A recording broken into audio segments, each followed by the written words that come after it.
வணக்கம் அவர்களே, நான் தான் உங்கள் ஸ்பாட்டன் முருகன். ஸோ நான் காசி இன்ஃபுடல் என்ற கோர்ஸ் படிச்சுக்கிட்டு இருக்கேன். ஸோ இன்னைக்கு டுடே என்ன டாபிக் போச்சுன்னா ஐபெட்டஸில் கிளாஸஸ் பற்றி பார்த்துருந்தாங்க. ஓகேவா?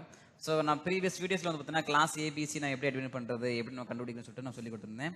ஸோ இப்போ நம்ம என்ன பார்க்க போகிறோம்டா, கிளாஸ் ஏபிசி முடிஞ்சு தென் டி பார்க்க போகிறோம். ஓகேவா? எஸ். ஸோ டியோட ரேஞ்ச் வந்து பார்த்தீங்கன்னா 2 to 4 இருந்து 239 வரைக்கும் அலோகேட் ஆகிற ஐபெட்டஸ். ஓகேவா? ஸோ இந்த மாதிரி கிளாஸஸ் கண்டுபிடிக்கிறது உங்களுக்கு ஈஸியாக நான் கண்டுபிடிச்சிருப்பேன். இது வந்து பார்த்தீங்கன்னா நீங்கள் இந்த கிளாஸஸ் பார்க்கறதுக்கு முன்னாடி மல்டி கொஸ்டின் என்ன, ப்ராட் கொஸ்டின் என்னன்னு தெரிஞ்சிருக்கணும். ஓகேவா? அதை மீன் பண்ணி கொடுக்குறது தான் கிளாஸ் டி வந்து நம்ம ஃபோக்கஸ் பண்ணுறது. சரிங்களா? அது வந்து என்ன சொல்லலான்னு பாருங்க. ஸோ வந்து மல்டி காஸ்டிங் ப்ராட் காஸ்டிங் என்னென்னு கேட்டிங்கன்னா, ஒரு first of all broadcasting என்னென்னு பார்த்துக்கலாம். ஸோ ஒரு டேட்டா இருக்குது, ஒரு தகவல் இருக்குது. ஒரு தகவல் வந்து பார்த்தீங்கன்னா எல்லாரிடம் போய் சேர்றது ப்ராட்காஸ்டிங் அப்படின்னு கால் பண்ணுறாங்க. ஸோ மல்டி காஸ்டிங்னா 2 அல்லது அதை